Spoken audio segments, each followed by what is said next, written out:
Hello, আসসালামু আলাইকুম guys. আপনারা কেমন আছেন? আশা করি সবাই ভালো আছেন। আজকে আপনাদের জন্য নিয়ে এসেছি চিকেন বোনা রান্না।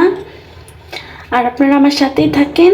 তাহলে চলুন আমি কীভাবে রান্না করছি আপনাদেরকে দেখাচ্ছি। আর আমার চ্যানেলটা যদি ভালো লেগে থাকে অবশ্যই লাইক সাবস্ক্রাইব করে যাবেন। তো চলুন আমরা রান্নাটা শুরু করি। এখানে আমি মুরগির মাংসগুলি ধুয়ে নিয়েছি। এখন আমি একটু মরিচের গুঁড়া আর কিছুটা হলুদ গুঁড়া আর লবণ দিয়ে এগুলি ভালো করে মেখে 5 মিনিট জন্য রেখে দেব। রেখে এগুলি আমি তেলে ভেজে নেব।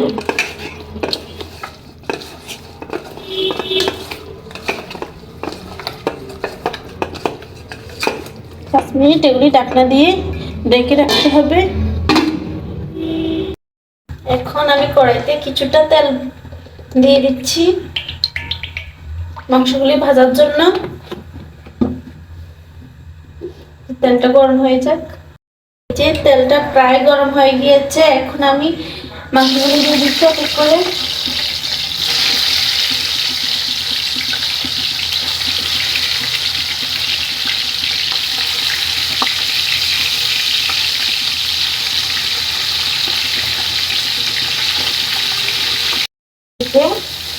এখন আমি মাংসগুলি দিয়ে দিচ্ছি। একটা হয়ে গেছে।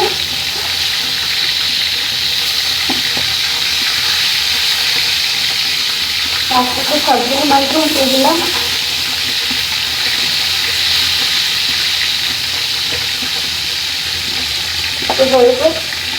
তারপর আমি এগুলো উঠিয়ে নেবো। মাংসগুলো ভাজা হয়ে গিয়েছে। এখন আমি উঠিয়ে নিই। এক এক করে সবগুলো মাংস আমি উঠিয়ে নিতেছি।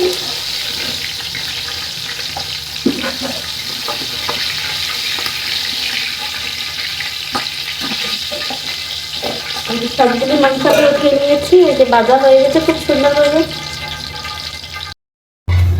যে এখন আমি যে রান্নার জন্য পাতিল বসিয়ে দিয়েছি আর মুরগির মাংস যে তেলটা ছিল ওইটা আমি দিয়ে দিচ্ছি। আমি আমার পরিমাণ মতো দিচ্ছি।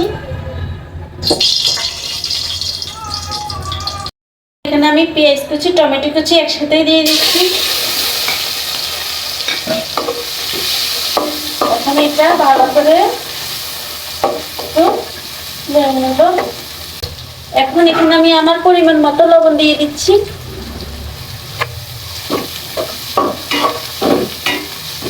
এটা আমি ভালো করে কষিয়ে নেব। পেঁয়াজগুলো একটু সিদ্ধ হয়ে গেলে আমি একটু পানি দেবো, দিয়ে তারপরে গুঁড়ো মশলাগুলি দেবো।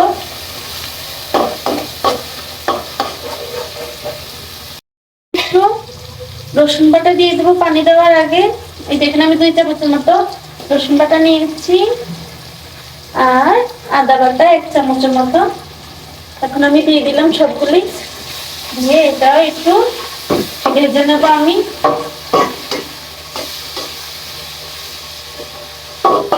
এখন আমি একটু পানি দিয়ে দিই, তারপর গুঁড়ো মশলাগুলি দেবো।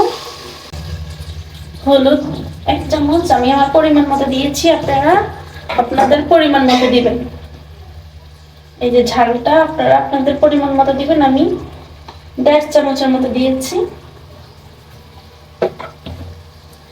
আর জিরা গুঁড়া 2 চামচ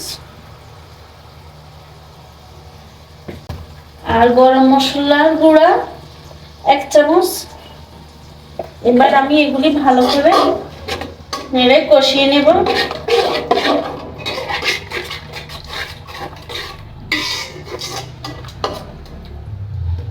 আমি একটু ঢাকনা দিয়ে ভালো করে মশলাগুলি কষিয়ে নেব। আমার মশলাগুলি কষানো হয়ে গিয়েছে, দেখেন একদম তেল ছিটছিটে বের হয়ে গিয়েছে। এখন আমি সামান্য পরিমাণ চিনি অ্যাড করবো এর সাথে। আর এখন আমি মাংসগুলি দিয়ে দেব। এখন আমি ভালো করে মশলাগুলি মিক্স করে ঢাকনা দিয়ে রেখে দেবো কষানোর জন্য 5 মিনিট।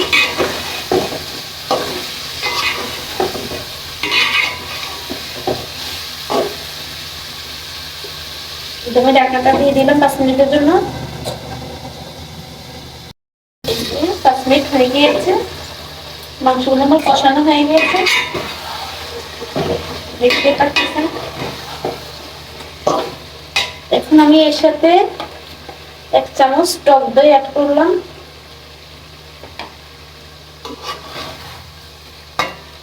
টক দইটা দিলে মাংসের টেস্টটা খুব ভালো, খুব মজা হয় মাংস রান্না। সব ধরনের মাংসের সাথে টক দই দেওয়া যায়, কোনো অসুবিধা নেই। এখন আমি একটু জল দিয়ে দেব, আমি আমার পরিমাণ মতো জল দিয়ে দেব।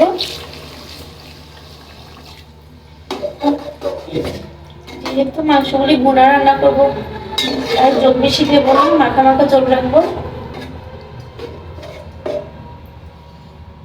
এখন আমি মাংসগুলি সিদ্ধ হওয়ার জন্য ঢাকনা দিয়ে ডেকে দিলাম। এই যে আমি চলে এসেছি, এখন দেখি মাংসটা কি অবস্থা। দেখেন প্রায় জলটা শুকিয়ে আসছে, আর একটু শুকাবো আমি জলটা। লবণ টেস্ট করি। একদম ঠিকঠাক হয়েছে, নুন ঝাল এগুলি সব ঠিক মতো হয়েছে, খুব টেস্ট হয়েছে মাংসটা। আলহামদুলিল্লাহ, হয়ে যাক, তারপর আমি উঠিয়ে নেব। হয়ে গেছে প্রায় আমার মাংসটা। এই যে হয়ে গেছে আমার চিকেন রান্নাটা। দেখেন কতটা সুন্দর হয়েছে রান্নাটা, আর কালারটাও সেই রকম এসেছে। আর আমার চ্যানেলটা যদি ভালো লেগে থাকে অবশ্যই লাইক, সাবস্ক্রাইব, শেয়ার করে যাবেন। আর আমার রান্নাটা অবশ্যই আপনারা বাসায় ট্রাই করে খেয়ে দেখবেন। তো সবাই ভালো থাকবেন। আসসালামু আলাইকুম সবাইকে।